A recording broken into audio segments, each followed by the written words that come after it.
Do-do-do-do-do.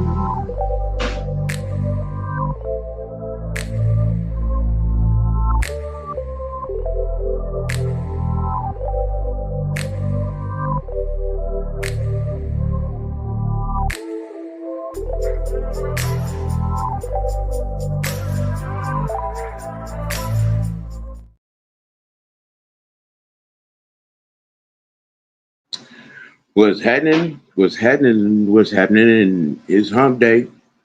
That means it's Wednesday. It's Wicked Wednesday Tea Day. It's your boy, OG Big Sam, aka Mr. White, in the building. Gonna be getting into all of the few subjects. And most notably, Kyle Pitts being one. We're gonna get into the Knicks shooting themselves in the foot. Uh, with the firing of Tibbs.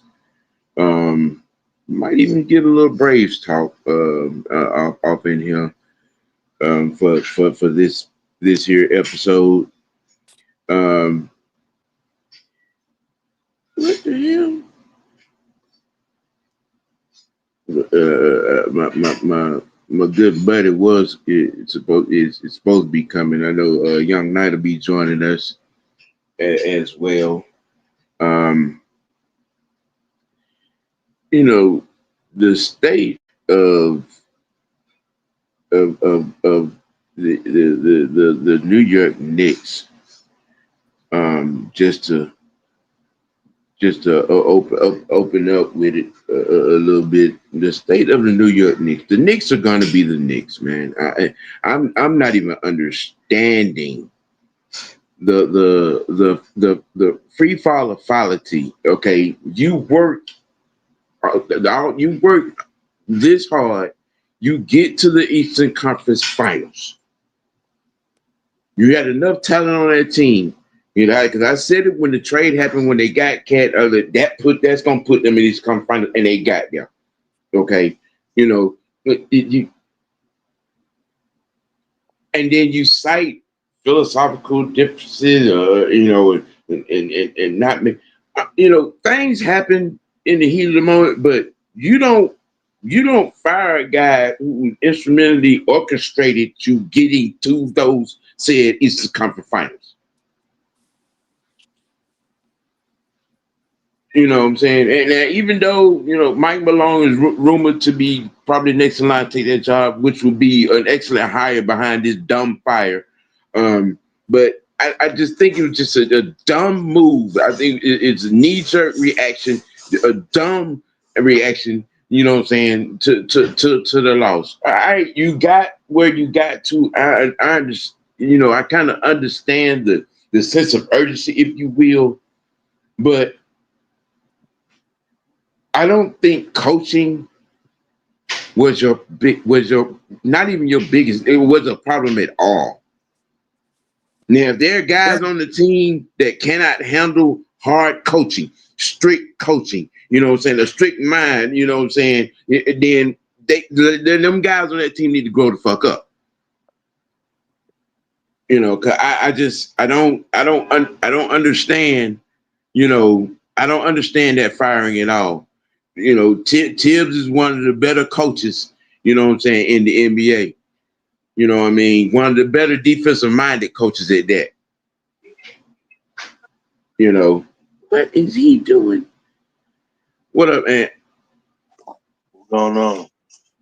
Much, at the moment discussing the New York Knicks firing Tibbs, which I'm quite sure you know about.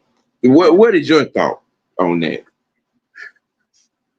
You mean the Knickerbocker bumblefuck that they done did? Yeah, the Knicks being Like, Knicks. what the fuck? So let me get this right. I've been watching shit on YouTube about this shit all fucking day.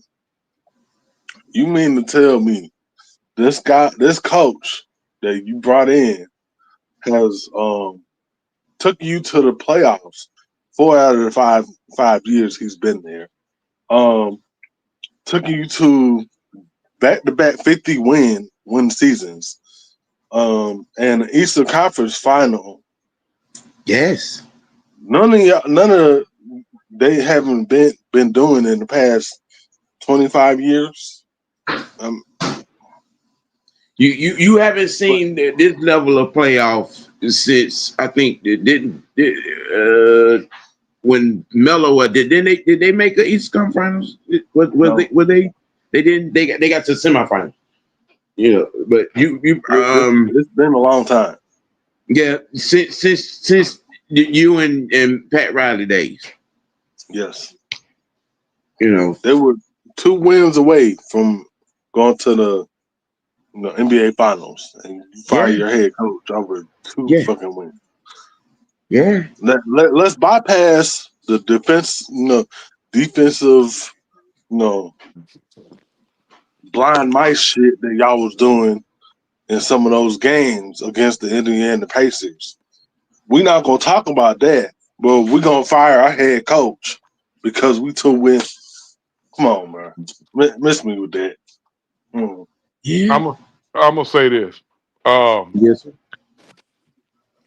Out of the last 11 coaches the New York Knickerbockers have had, they've won a total of 31 playoff games.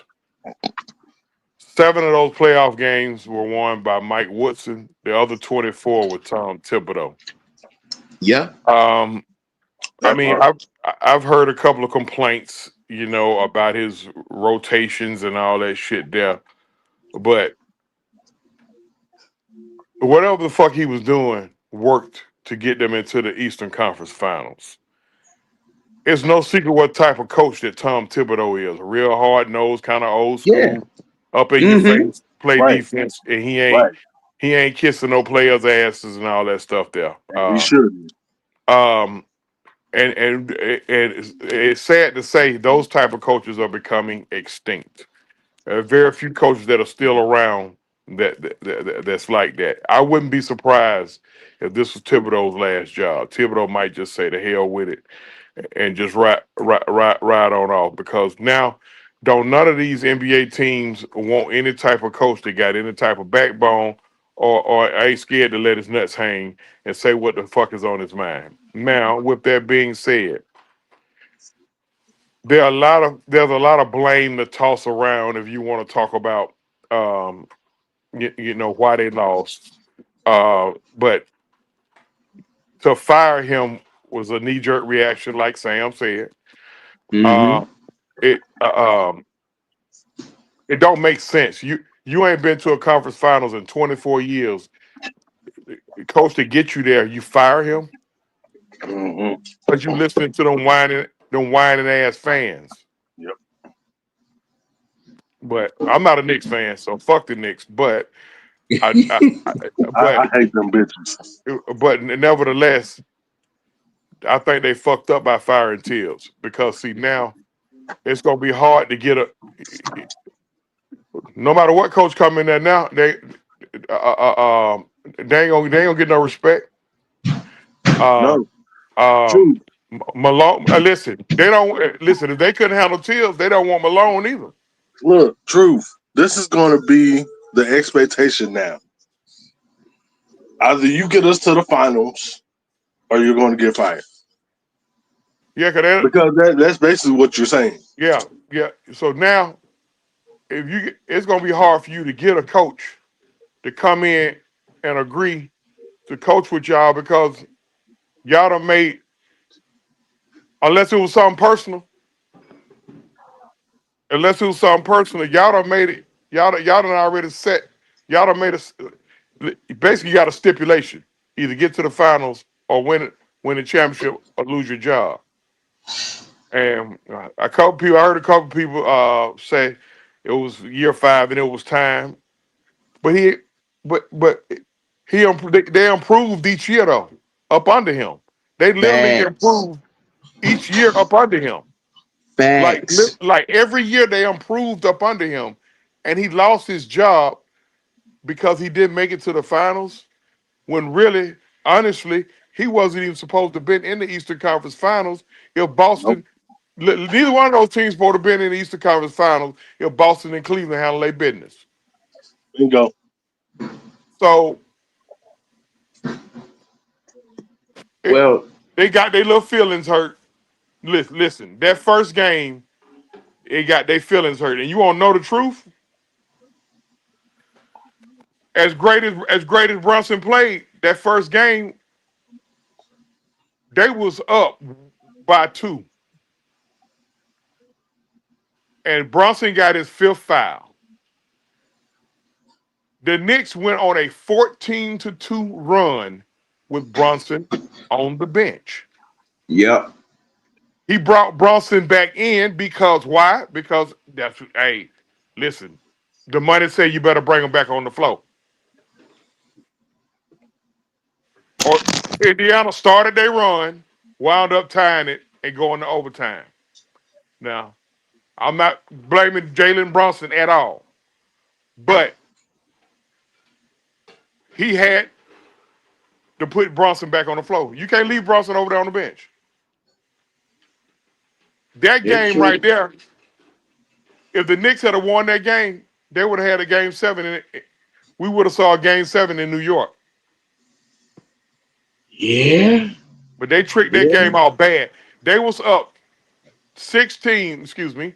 They was up 14. They was up 14 just outside of 2 minutes and lost the fucking game. Yep. I mean, how much It was I up by mean, double digits. with I can't 51 look over there seconds to the left. bench and say, Tibbs, you coached a shitty 2.5 minutes. I can't look over to the bench for that. Blowing a lead that big, that fast, that's on the guys on the floor. Mm. You know, Not Yeah. making free throws. Your defense is sorry as shit. But let's blame the coach. Yeah. Now, from they had a guy had made 3 threes. I'm gonna say that, then we can go. He had already. Once a guy make 3 threes, he hot, bro. So listen, you gotta jump whatever your plan is. And hey, we going boxing one on this dude right here. Cause Nimhart that's who killed him. We're not gonna let him beat us now. He done made 3 straight threes, this motherfucker hot, and he kept on making them. You know, but that's about well, it. I think it was wrong to 5 minutes. as far as appeasing the fans, because you might be dead spot on, you know what I'm saying, with this. They're probably going to have to do this in-house. There's a guy that's upstairs that they brought back this past year and put him in the organization. Might be the only thing that's going to appease their fan base, and It's that's got to be Patrick somebody. Ewing. It got to be somebody that's grandfathered in. Somebody who's a And former Knick. it's Patrick Ewing. Yep, yep. That'll be a good hire. That'll be a It's good hire Patrick Ewing. because the Knick fans will be patient with Patrick Ewing. This is probably that's probably the only name, because you were right about what you said about Mike Malone. You know what I'm saying? He's the best coach out there. You know what I'm saying? But if they couldn't, if this is something that the players, as well as the fans, you know what I'm saying, were okay with, they're not going to be happy with Malone, because Malone and Tibbs are cut from the same cloth. And I heard Carmelo Anthony name done got into the coaching hat. It wouldn't be bad to go get him. You know, you're right what you're saying. You're Because right what you're saying. they said the Denver Nuggets was looking at him. That's about the Ooh, only, that about the only, these about the, they're about these about the only guys you gonna get these players to listen to are guys that's just coming up out of the game. They're not gonna listen to no guy who was a video game coordinator and just wound up learning how to do X's and O's. They're not gonna listen to no guy that's too old. right, right. Well, we've established that, you know, that that move, it was just a dummy move. You know what I'm saying? To work that far to get, you know what I'm saying, to get to the East Conference Finals to fire and your coach. an emotional move. Yeah.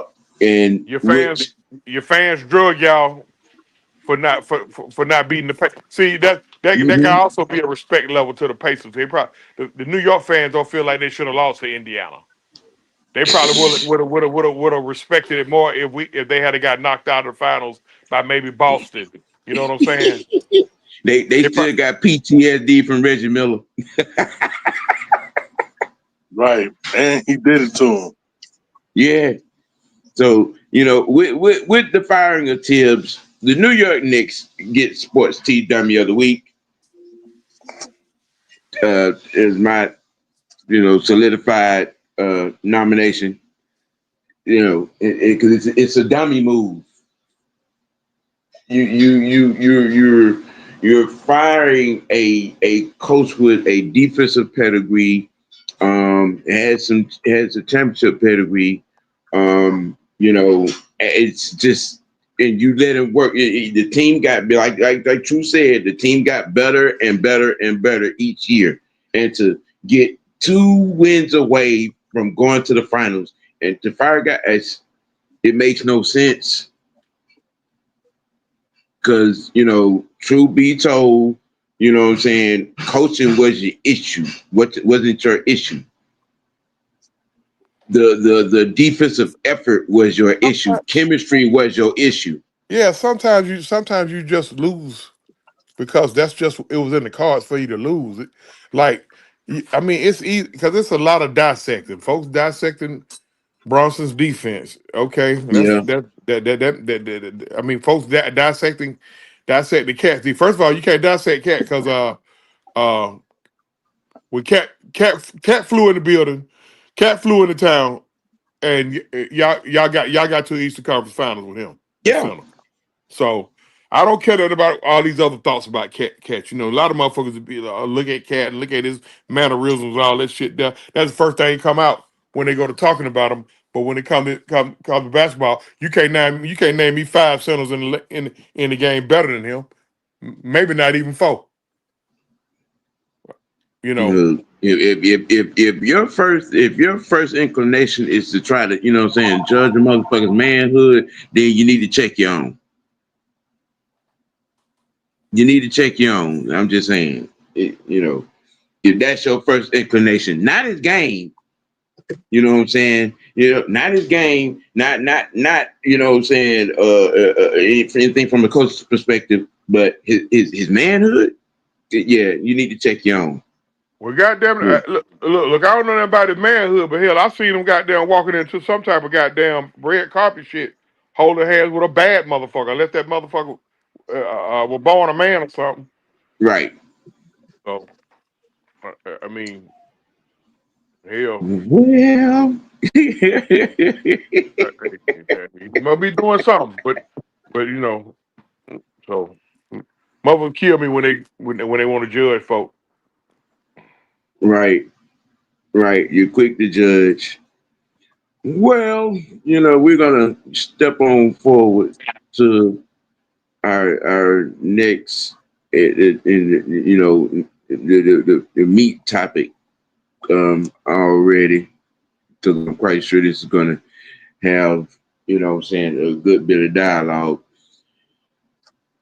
Kyle Pitts and the miseducation that is. To you armchair GMs, you fantasy football owners, uh, you porch couch team owners, on Madden. You do understand when you pick up a guy's 5th year option, that does mean he's not going anywhere. Y'all do understand that, right? And clearly a lot of you don't. Um,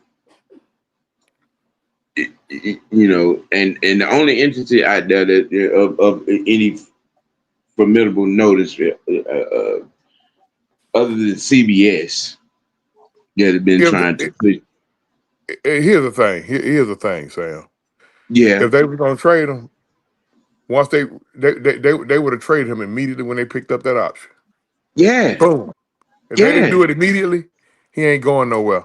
If it didn't happen during the draft because the damn Dallas Cowboys was hot and heavy on our damn phone, let's just put that out there.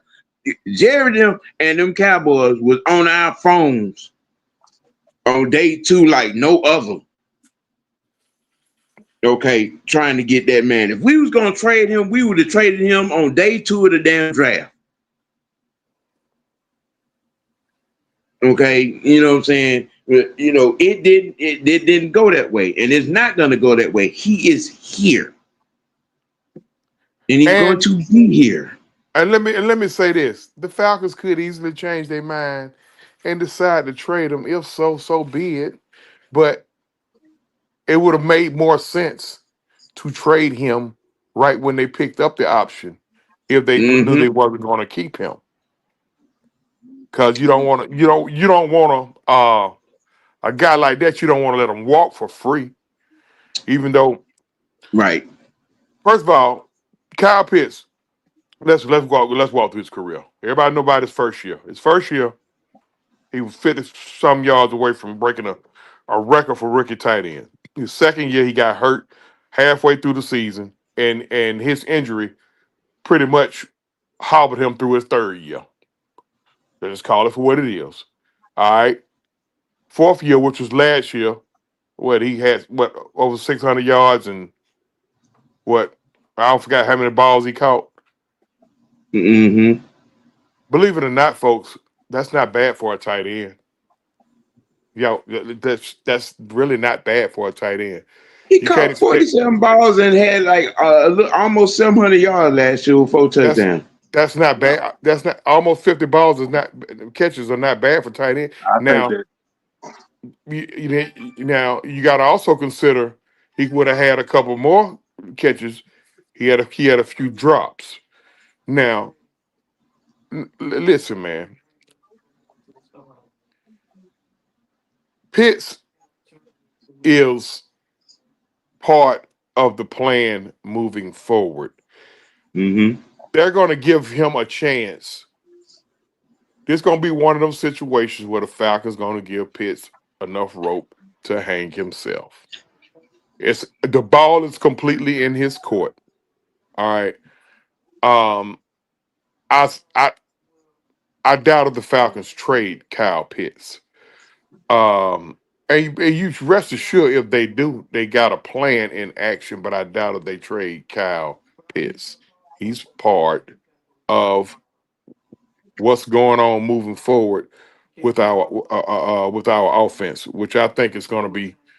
Which I'm gonna predict right now. I'm saying the Falcons going to have a top 5 to 7 offense. As there's basically no way around it, given that we don't get hit with a major injury or two. You know, Now that now that you said that, um, you heard last week Zach Robinson, you know what I'm saying, talking about, you know, his expanding of, you know, his play, being able to expand his play calling, you know what I'm saying, even more this year. And with, you know, that being said, the tight end expectations looming large, you know what I'm saying, for the Falcons, because the tight ends are going to be a big part of this offense in more ways than one.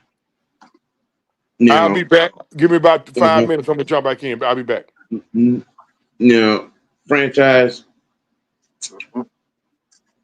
you know, with him and Joshua and what's the young man name? Warner. I do you agree to like what I said before about them being able to play off each other? they're definitely gonna be able to play off each other. Because I mean, each one can make each other better. Because Charlie Warner can teach. Well, he can teach both. You know, all three of them. You know, can teach each other how to block better, and you know how to pinpoint the ball. in the red zone, and Yep. stuff like that. Well, there's little things that they can teach each other. I mean, cause I believe that our red zone percentage is going to go up even higher this season. Yeah, I think so. Yeah, I mean,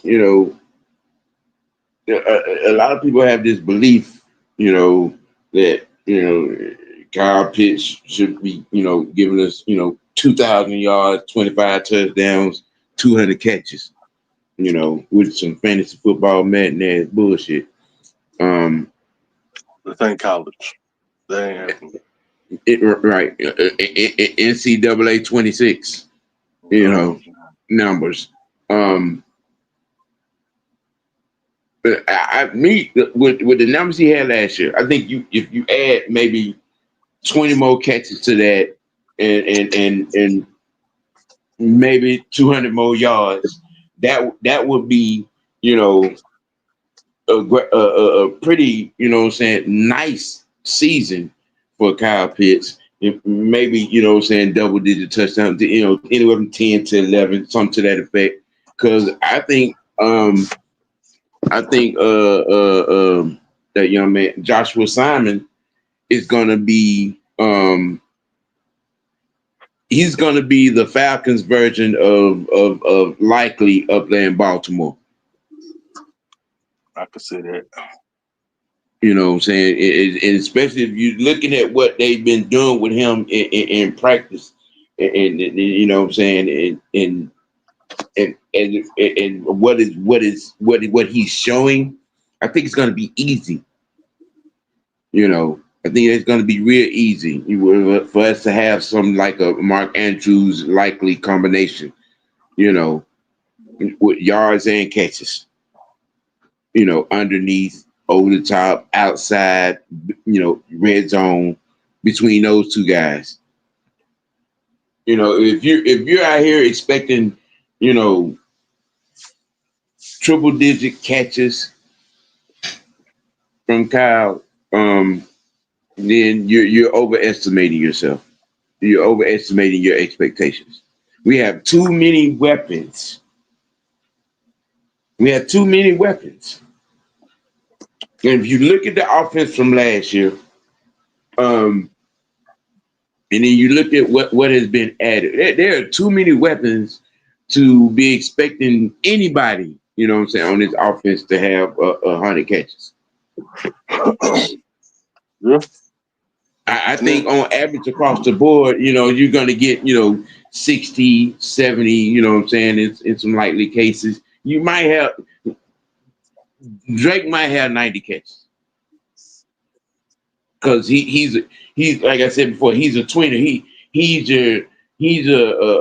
a faster Keyshawn Johnson.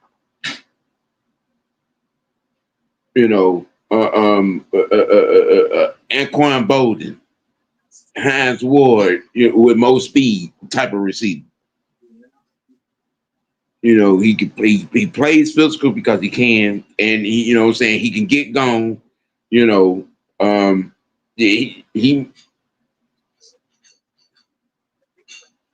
have less catches than he did last year, but would have the same impact, if you can understand that.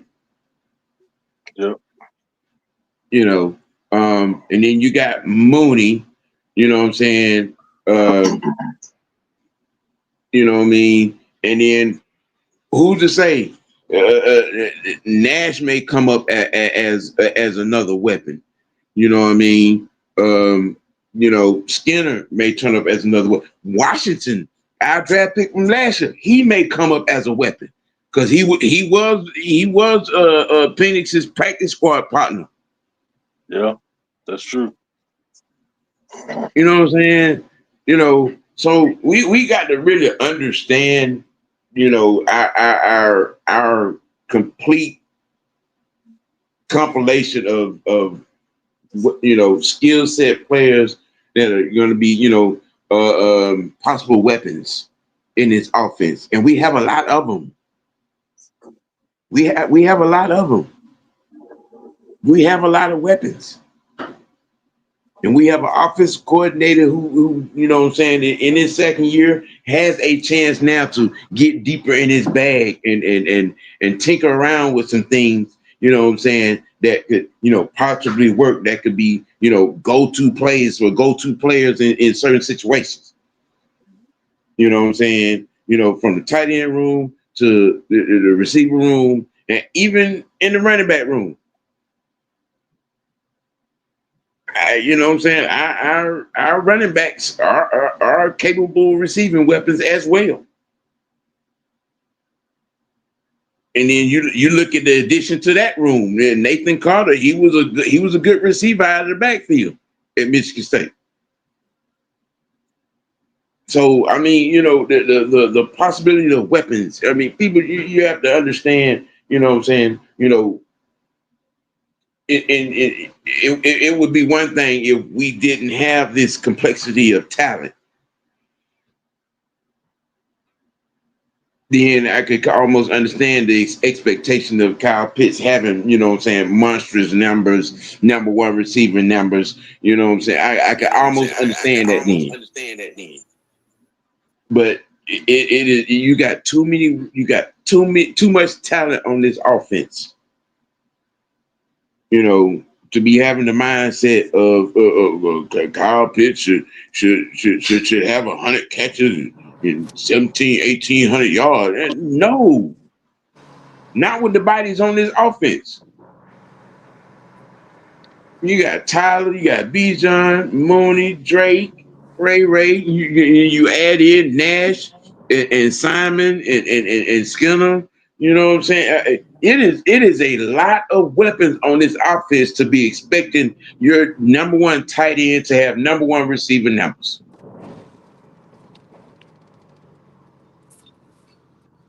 I'm just, correct me if I'm wrong, but that's just my perspective on it. It's go, it, I expect a whole lot of balance on this offense. I expect a whole lot. I wouldn't be surprised if the Falcons have like four more guys with 75 or more catches. Yeah, I wouldn't be surprised. You know, that what I was saying. Balance across the board, 65, 70, 80 catches, you know what I'm saying? Something to that effect. You know, I mean, it's not far fetched. Especially if Zach Robinson is able to get in his bag, you know what I'm saying, like he was referring to, and being able to open up his particular playbook and then, you know what I'm saying, to do and assess some things with, you know what I'm saying, the talent and the weaponry that's on this offense. I mean, and then, especially with the tight end room, you got two, definitely two guys now in the tight end room, you know what I'm saying, that could be viable weapons. Short, immediate, you know what I'm saying, and over the top, outside range, you know what I'm saying, red zone. Our tight end room could, you know what I'm saying, between Simon and Pitts could be very, very deadly in the red zone. You know, shit. What you think, True?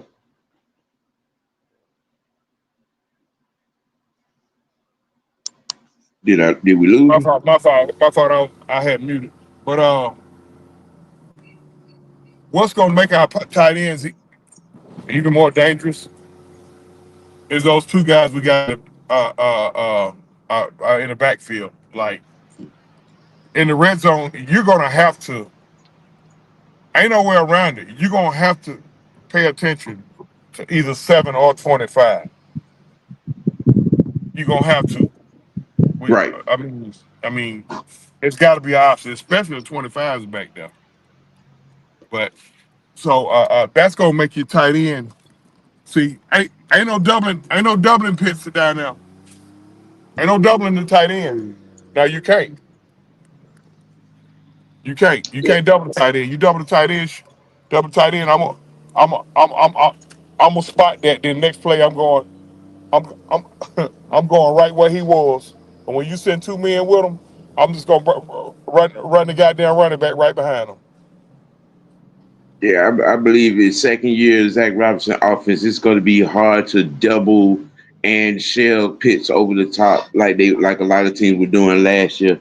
Now, ladies and gentlemen, as you can see, the Mad One has joined the conversation. Um, I gather that you've probably been listening. So, what would be your assessment or perspective on this? On the tight end room. Yeah, Um, to be honest, there's a lot of speculation on whether or not Kyle will be traded. I just don't see how that would be an intelligent move. It's not a smart move. Um, Largely due to the fact if you already had an opportunity to draft a guy, like you had the opportunity this. I mean, obviously this past draft, but like they did nothing. So that to me that tells me that Kyle Pitts is here to stay for at the least this season. So I don't see Kyle Pitts going, but like I'm not one to get. I'm probably the wrong person to talk about rookies because like you got to show me. You got to show me the money first before I start believing in you. That goes for anybody. Let's all motherfuckers do a whole lot of talking, but they don't bag shit up with facts, stats of the truth, like expectations and telling me what you can do. Like that shit don't work with me. You got to show me what you about. And I mean that by Joshua Simon, not saying that he's not a good prospect because he got almost the same skill sets of a Kyle Pitts, but like that doesn't always translate in the NFL. that's true. That's true. I mean, but just by the film, and what he did in South Carolina, it's that is a true assessment. You have to let the kid get out there and get in real life game situations. I ain't talking Yeah. about this preseason, but in real life game situations to actually know that okay, he gonna get in here and he's gonna beat the double teams. You know what I'm saying? Right. If double team like Kyle Pitts had to deal with the double and the triple team. Mm-hmm. People have it in they got this fantasy football mad mindset that he's supposed to be putting up number one receiver numbers and he's a tight end. Okay. I you know, and then you trying to put Joshua Simon in that spot and thinking, okay, yeah, well, he'll definitely do better than what Kyle Pitts did. How do you know that? Mm-hmm. I mean, We don't know anything. he's a great blocking tight end. He's a Yeah. great mid to short, what I'm saying, route runner, what I'm saying, from a tight end perspective. But can he get down to peel and beat a double coverage or beat a double coverage that has a shell over the top? Can he do that? That's what we don't But know. we don't know that. Okay. Would say, Mike? But that's what we don't know. I agree. We don't know that. Like I said, he looks like Kyle Pitts when we watching him. He does look like him when you see him on film, but Mm-hmm. like Kyle Pitts, we've seen Kyle Pitts put up Pro Bowl numbers. He hasn't. We got to give this guy opportunity to showcase what he can do. Again, people can talk a whole lot of game and they can talk a gang of shit, but I want to see you be able to back it up against the best of the best of the best of the best of the best, not just talk about it. Yeah, because there are some good safeties and linebackers in the game now. You can't. There's some guys at those positions that you just can't run by. Yes. You know, you know what I'm saying. Now, you know, I think also you have to take in consideration the quarterback's frame of mind. You know what I'm saying, in doling the Right. ball out to weapons because we got a lot of weapons. I mean, who to say? I mean, Kyle may get the same numbers he got last season, and then, you know what I'm saying, and then, you know, Simon has those exact same numbers. You know, we're talking about what, the possibility of having 96 catches just between the two of them. You know, 40, 48, you know, 48 catches each. And then what are y'all going to say? We got two tight ends. We got 48, 49, maybe 50 catches each. You know, 600-700 yards each. Then what the complaint gonna be then? Well, you know, you got certain people. We got certain people in this fan base that's going to forever be critical of Kyle Pitts because of where he was drafted and who we passed over to draft him. Man, they can get over that. I mean, y'all are mad about a player that got 5.5 sacks. A player that we didn't draft, they got 5.5 sacks. Come on now. There'd be one thing the boy had. That ain't who they mad about. Okay. Who you talking about? Shit. Both of them were Georgia boys. Oh no. Pitts. That was the Justin Fields draft. Well, you know, yeah. All right. Okay. Yeah. And he's now on his third team. Yeah. All right. Okay. He's on his third team. And then you got some folks saying, "How can you build a team around a tight end?" It's been happening for years, man. The Baltimore Ravens won the Super Bowl off a tight end. 2 tight ends, might I add. Yeah. I mean, Joe Montana won the Super Bowl with it's funny, y'all just mentioned Baltimore Ravens, and a goddamn a Baltimore Raven fan just walked up on me, man. Number one, nigga. Oh, tell me you can go ahead. Waiting on my crew to come out damn stuff. Okay. Tell him Lamar Jackson go ahead. You're right. I got to go back. Because I just need to do that. Hold on. I mean, you know, they gonna be happy when they can't win the big game quarterback, aka James Harden. Oh boy, it's already a start, Sam. Oh, they mad at hell, boy. They mad at hell about this. Nobody cares, man. Don't nobody care. It's true. It's true. Every big game, he turns into a fucking sucker. Yup. Yeah. You know, seeing the time they can't understand it. We running on out there because our undrafted rookie free agent. I'm talking about was spot on. You can't find a better analogy for Lamar Jackson than what Kobe Bryant said. The James Harden of the NFL. It was perfect and it was spot on. You out here mad at the truth? You're mad at the truth? Oh yeah, I'm glad my buddy Joe walked out. Cause boy, he worshipped Lamar Jackson. Oh, he about to get smoked, boy. Right. Y'all about to get me cussed out. That's what y'all gonna do. Get me cussed out. That boy worshipped Lamar Jackson, man. What's that going to remind you of that? You gonna get me cussed out. Hey, listen, man.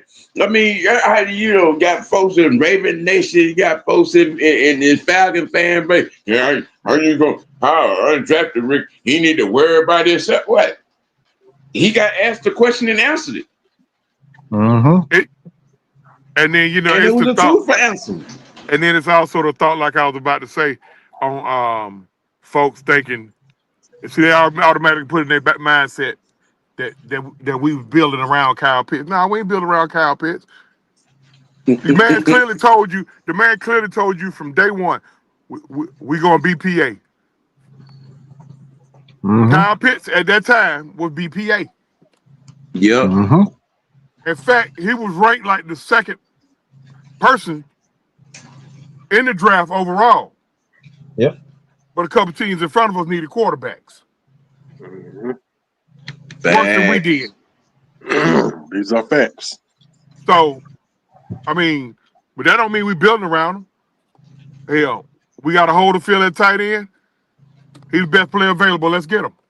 See that I think the if people get it misconstrued, you know what I'm saying, especially when it comes to draft position. You know what I mean? You're a top 10 pick, so you're expected to carry a team, and it just might be an instrumental player, you know what I'm saying, as part of a bigger picture. But people don't think like that. Oh man, it's real bad at basketball. Boy, it's real bad at basketball. All I keep number 4 overall pick. He not living up to number 4 overall pick expectation, and that's when I ask, what are the expectations? Right. Yep. They can never give you the answer with that. What are the expectations? Then they go to Yeah. start stumbling and making up shit. I mean, they're expecting him to give you, you know what I'm saying, Brock Bowers' goddamn numbers. Well, Brock Bowers was the only weapon over there in Vegas. I mean, okay, that's why his numbers are ballooned up. Right? Taking nothing away from him as a player, but he's the only fucking weapon on that offense. Yeah. Of course, you're gonna have those types of numbers when you're the only target on there, and that's why when we say Kyle Pitts, he got his numbers because he was literally one of the only weapons on that offense.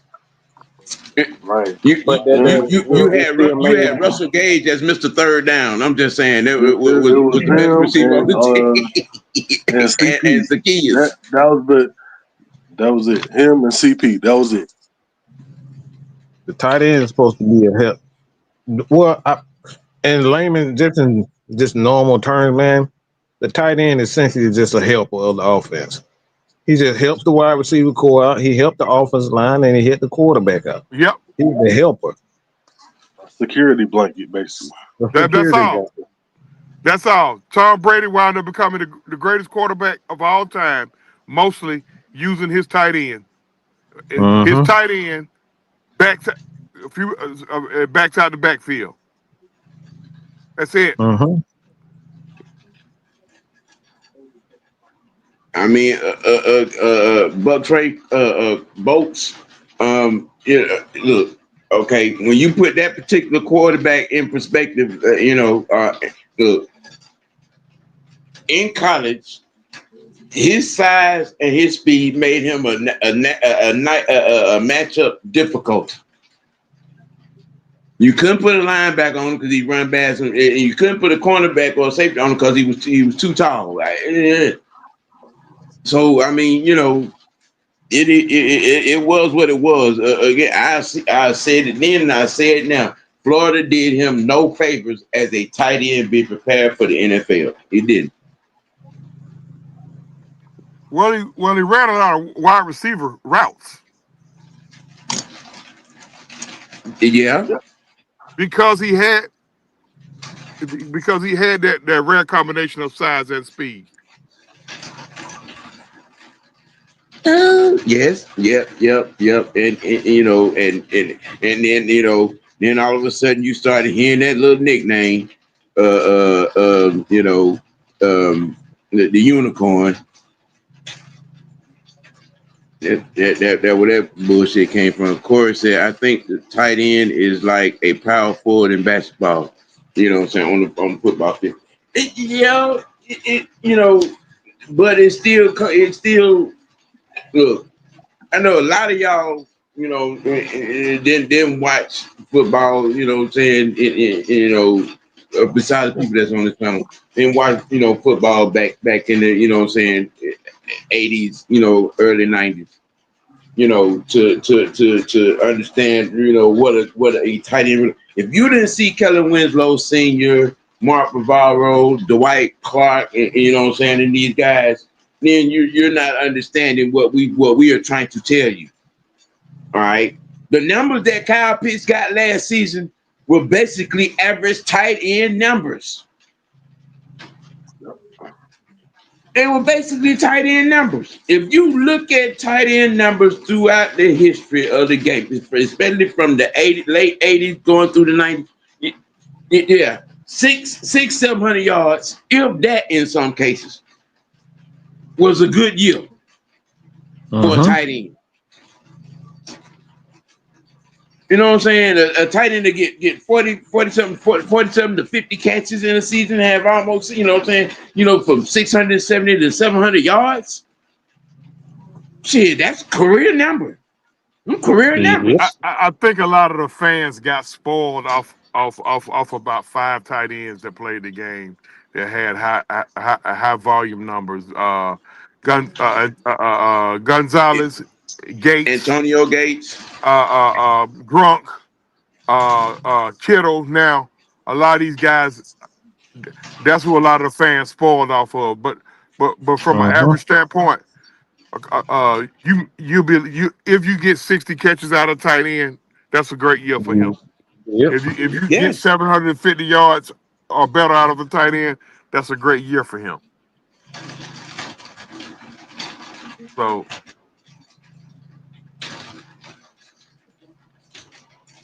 Yeah. Say, who's going to be trying? Well, we picked up his 5th-year option, bro. Kyle Pitts ain't going nowhere. Like we were saying earlier, if then we were going to do that, it would have happened during the draft. yeah, I mean, we got guys. Like you said, we got Charlie Warner. We have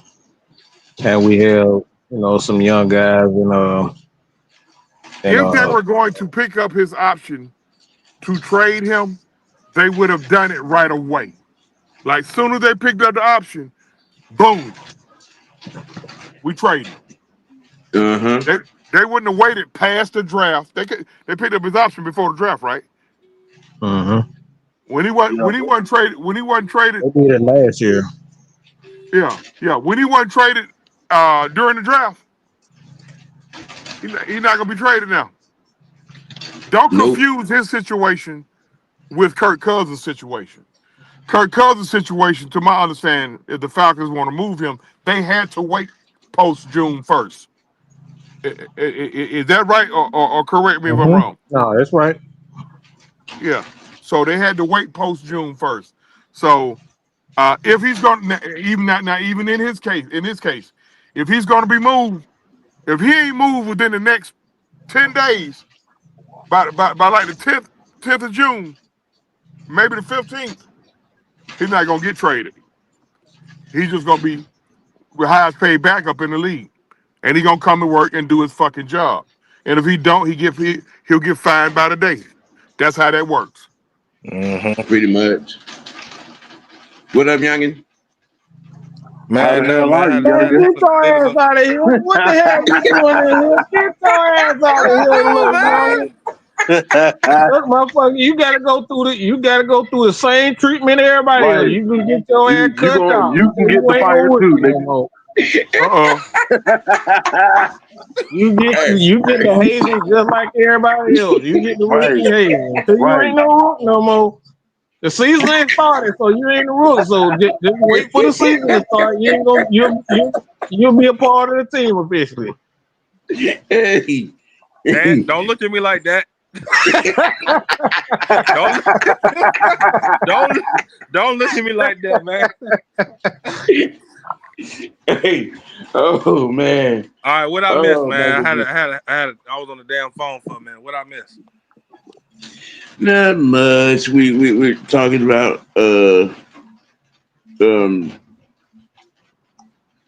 Kyle Pitts and tight end expectations and dispelling the idea that he's going to be traded. We picked up his 5th-year option. Yeah.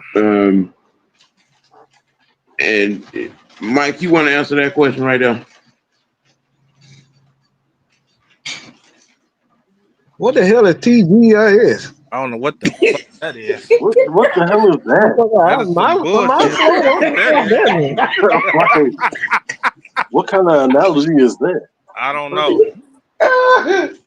Do you think you might I done heard of TGIF. Yeah, I My knew God, this TGIF. I don't know what the fuck that I don't know what that means. This I'm guessing that's supposed to be that this tight year. end this year. Okay, I got you. All right, my bad. Yeah, I see it now. Mm, All right, my bad. mm. I mean, the thing is, I don't have a problem with Kurt being the backup. Like, I think it's the perfect. I think it's the perfect place for him. To be honest, because he's no longer the guy that can physically hold up in the NFL. And he just got to be cool with that. But knowing Kurt, he not cool with that at all. But I think if you got a backup, if he's a backup, yeah, I think he'll be much better as a backup. That's where he is in his career. He can no longer physically hold up, in my opinion, yeah. because of not only the shoulder but the Achilles. The Achilles is Right. one of those death sentences, man.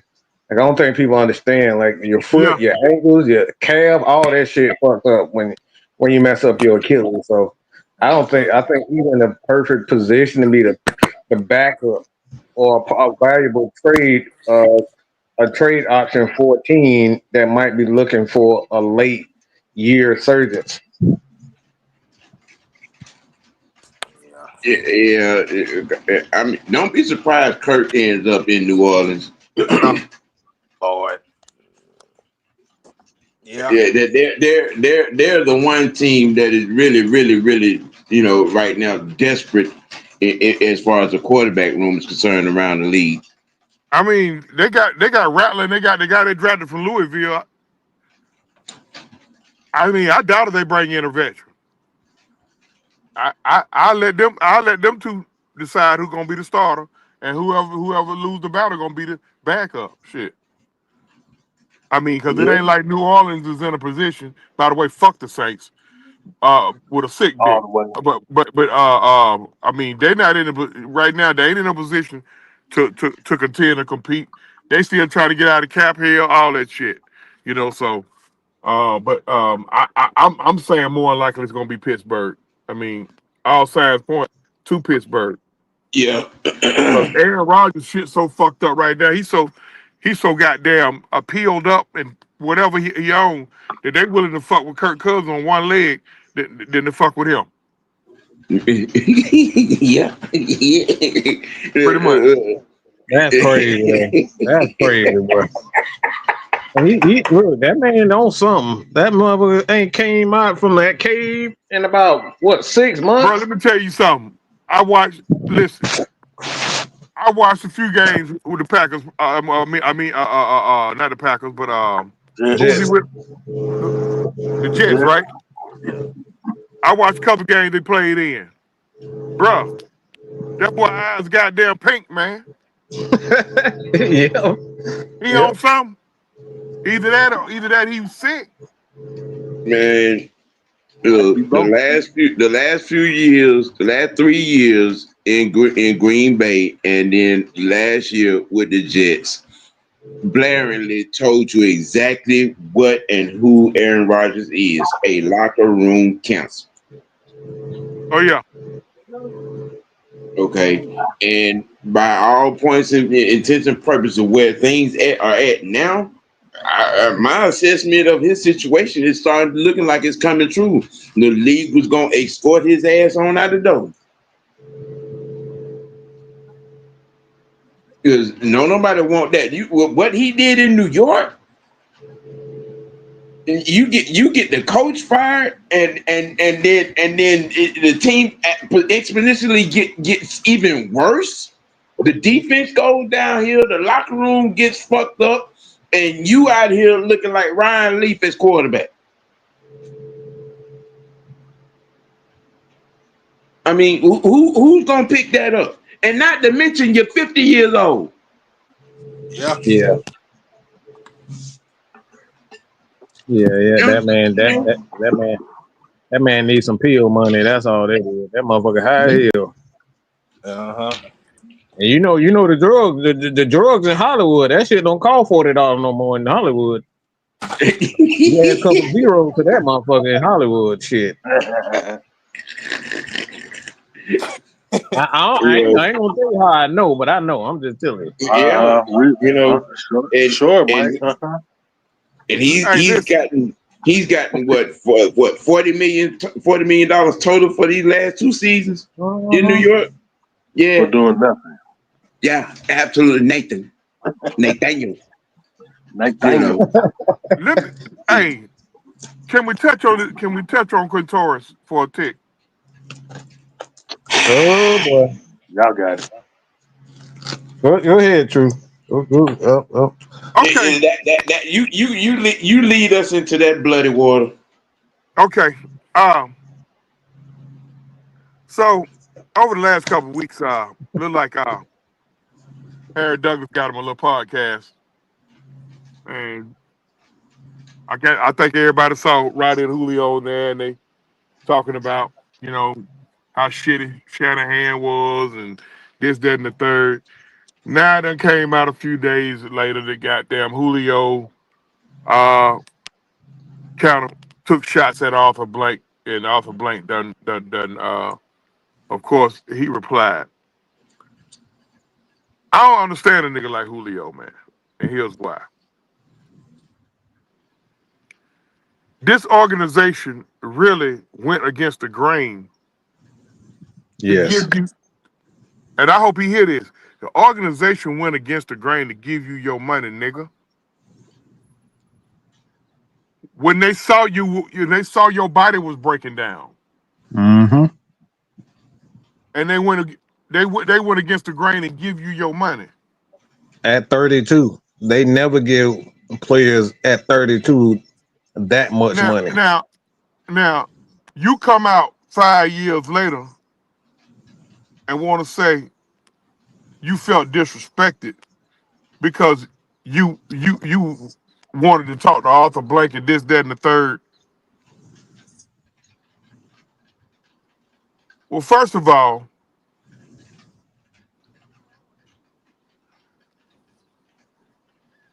when in what SOP is it written that the goddamn owner got to stop what the fuck he doing to talk to a player? And by the way, I don't agree to, and I don't believe he really tried to get at Arthur Blank like that. Because if he had really tried to get at Arthur Blank like that, Arthur Blank would talk to him. Mm-hmm. He probably reached out to him a couple times. Arthur Blank probably had shit going on. Didn't want to get with him. Then you come out and you pull that move on national TV. Now you want to play the victim? Come on, bro. Which was afterwards. The TV was after the fact that he got paid and was after the Falcons said they was going to draft Kyle Pitts. I looked at Julio numbers. Julio got some impressive numbers through 12 years or 13 years. If Julio hadn't jacked off his last 3 years, he'd have been he would have left here. He would have left here just with pedestrian numbers a year. He would have left here third behind Rice, and who's second in I think yardage? it's Gonzalez. I might be Gonzalez, but don't I'm quote talking me. about I'm talking about receivers. Who's second? Is it T.O. or Fitzgerald? Well, at I any think he rate, got more than he would have if he hadn't jacked off his last 3 years and stayed here and finished up with the Falcons. If he had an average 750 yards a year, that's how I accumulated 750 yards a year. A man who was a perennial 1,000-yard receiver, 1,012 yard receiver. He would have left here third all time in yardage. I don't know if he would have been in touchdowns, but he would have left here third all time in yardage. And you felt disrespected. You was the fastest to 5,000 yards, fastest to 7,000 yards, fastest to 8,000 yards, fastest to 11,000 yards as a receiver. And you felt disrespected? Y'all see where I'm going with that? Mm-hmm. Yep. You know what's amazing? When I hear fans say, Matt held Julio back. Is that right? Both of these motherfuckers sit up here and set records together. If you go and look at Matt's numbers, Matt's resume is more impressive. I read some shit on Matt last week. I didn't know he was Matt was the fastest to the 25, 30, Feedback, Sam. Feedback. 25, 30, 35, and 40,000 yards. All that shit with Julio. I don't get it, bro. I don't get it, bro. But hey, it is what it is. That's all I got. It just sounds like a bunch of coward shit. Like I said it before. I just think Julio just he listened to all the background noise from the media and he's fan that say you don't really you were the reason why Matt was successful. That's what I feel. Like I said, I see it all the time. People that I've been around, people that I've trained. Like once motherfuckers start feeling themselves and they've gotten to a certain spot, they start getting wise. They start getting slick at the mouth, and they just start doing things that's like I don't want to say out of their character because once you show who you are, like I said, you know how to say it, like once you show me who you are, I believe you. But like this has been Julio the whole time, and I'm saying he was just waiting for the right time and opportunity to show who he really is. And that shit what he did to Mr. Blank, like you knew Arthur Smith had already became the head coach. He was already hired as the head coach. You knew for a fact that you had a problem with it. You knew you had a problem with it. You already signed the contract. You signed that contract. You need to be like if you sign a contract, you need to be a man of your word. You signed the contract for the Hey, what's happening? Look, don't be trying to holler at $40 hollers while you're on a damn show, man. Like, what the fuck is this shit? Right. Whole hopping on live. Whole hopping on live? Like, what the hell is going on? When you go to heaven, sir, that was one of my classmates. Stop it, please. You don't mean, never mind. That was one of my classmates and her husband, sir.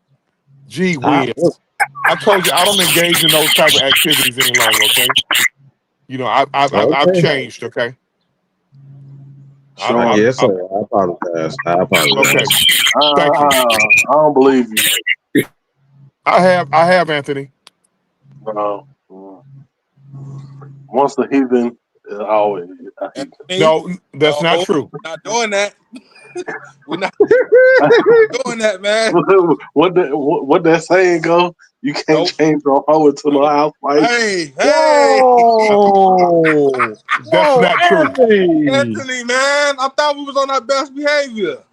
Damn. You can't change a gigolo into a hubby. Oh, Lord. There it is. No. I've given myself to the Lord. And listen, I've changed, okay? I'm on a different path.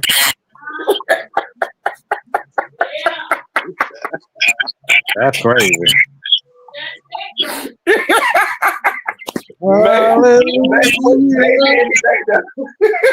Hallelujah. Hallelujah. Listen, I'm not gonna let the devil work on me. I am a Christian under construction. Oh man. God ain't through with me yet. And that building done crumbled twice. Hey, Sam, third time's the charm. Right. You know, you got a sense of humor. Hey, but man, Julio Jones, man, the mere fact that he actually decided to fix his face to say some of the stuff that he said on that podcast, that was some real unmanly type things from a perspective, you know, playing the victim. You know, you weren't producing. You were mad with the Arthur Smith hire because you knew you wasn't gonna get that laid back treatment that Dan Quinn was giving you. Because Dan Quinn was feeding into that whole thing where he really didn't have to do certain particular things, you know, and then with the guys on the unit, there was a lot of tension because of him, because he wasn't putting in the work that the rest of the guys were putting in. Yep. Showing up to the camp with, with Matt, with the extra, workouts before training camp and shit. I mean, and then come on, then the one time you did, what happened? We go to the Super Bowl. So that right there in itself, to me, kind of shut down all any other. And then you got a lot like Mike said, a lot of posts with, on the whole trainer he made Matt. And some of y'all fake woke folk, you need to go play in traffic with some of the stuff y'all say.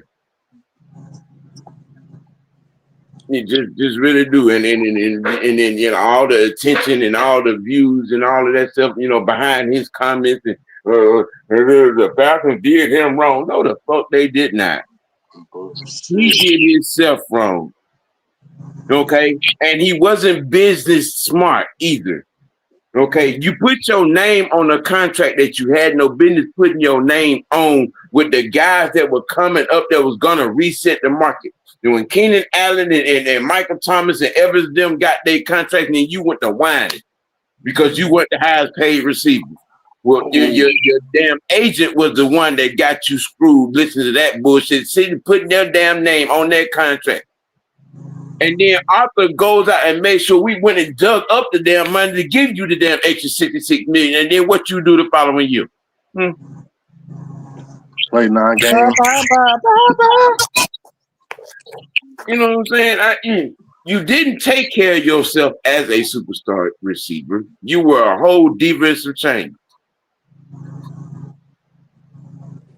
You had the same type of injury, them facial injuries, tweaked hamstrings, strained calf. You know what I'm saying? Foot sprains. All of that there was never from you not taking care of yourself. You did yourself, this team, and this city a disservice. So all that out there, going out there playing the victim, acting and making out like Arthur Blank did you wrong. No, you did yourself wrong. You had a whole entire opportunity to go out as one of the best, if not the best. You had a chance to put your name up there next to Jerry Rice, if not on top of Jerry Rice as a receiver. Yep. But you weren't willing to do the work. You went diva on us. You had the chance to go out as one of the GOATs at receiver, if not the GOAT. But you chose to tuck your goddamn panty liner between your legs and walk off crying. Okay, so all of y'all out there that singing that pity pole me shit with him, fuck you and him. Because you don't get the accolades. You don't get the accolades when you don't put in the work. When you're lazy and you overestimate yourself, and you bring the team down with you. Okay, so anybody that's out here trying to defend that nigga, fuck you too. It's about the name on the front and the emblem on the helmet, not the name on the back.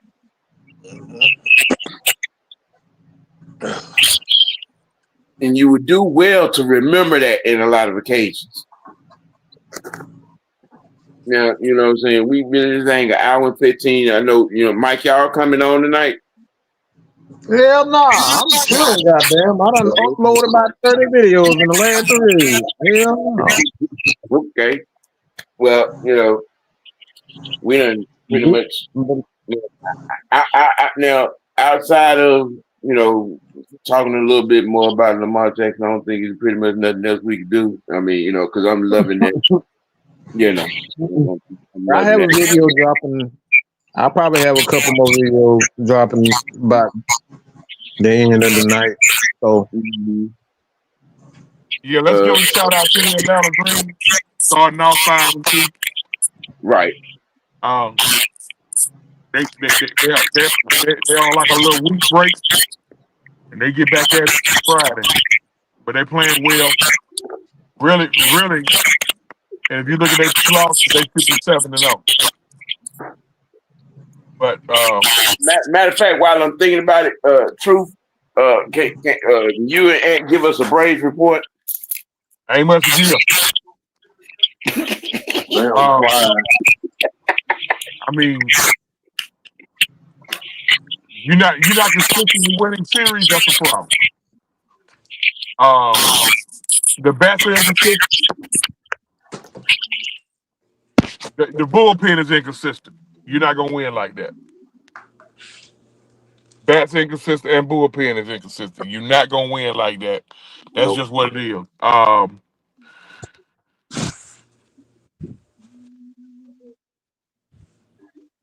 The Mets and the Phillies ain't going nowhere. So yeah, the Braves might be boxed in. Have to make a change, and it might be Snickers' head. So we're talking about possible fire sale coming up here pretty soon, huh? Well, it ain't gonna be no fire. I don't think it'll be a fire sale. But if you know you're not gonna be in it, or you know you're gonna have a hard time trying to get back in it around the middle of July, the trade deadline is July the 31st.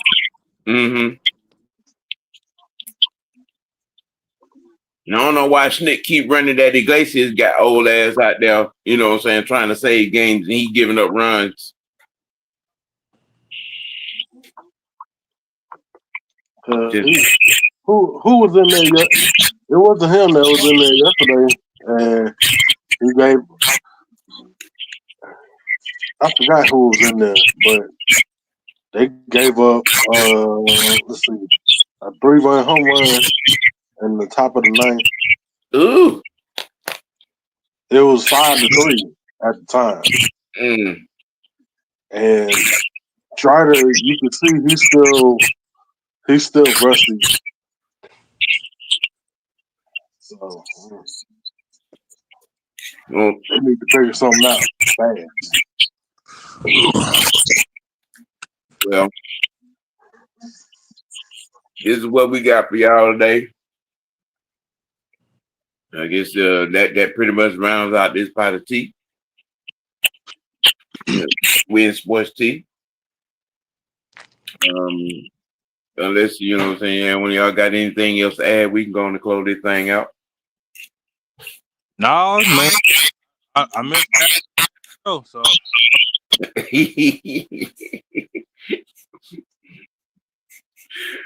Well, this is the OG for Questlove and Bowler Dynamite Down Low. My hair ain't out today, sir. Never mind. You go to hell too. both of y'all can go to hell. I'm not doing it. Mate, you keep talking shit. I got something for you. Who? You. I ain't doing it. Keep co-signing that shit. Oh man, Bucks raised boats, Corey, Christy. You know what I'm saying? Appreciate y'all joining. What's happening, Coach? What's happening? It's raining out here too. Appreciate everybody, you know what I'm saying, for tuning in and whatnot. You see, I don't know what you might have for the rest of the night, but I know, you know what I'm saying, the guys got something for you tomorrow night. Yeah, and I'll be right back at you on Friday, you know what I'm saying, with Afternoon Madness. With some more, especially with some Falcon material. I will be discussing the effects of the brouhaha between Bergeron and Onyemata, you know what I'm saying, in practice on Friday, as one of the topics. Look forward to that. You know, in some other instances, some more, you know what I'm saying, we have some more Penix talk and Zach Robinson in this offense as well. I am your guy, OG Big Sam, Young Knight, down low, the franchise next to me. Appreciate Mad Mike for coming on. Appreciate Truth for coming on. Hey man, we gotta keep it you got to keep it dirty. Most nobody got to keep it real with yourself. Let your next choice be your best choice, man. Hey, y'all be safe out there in that rain, and we out. Peace.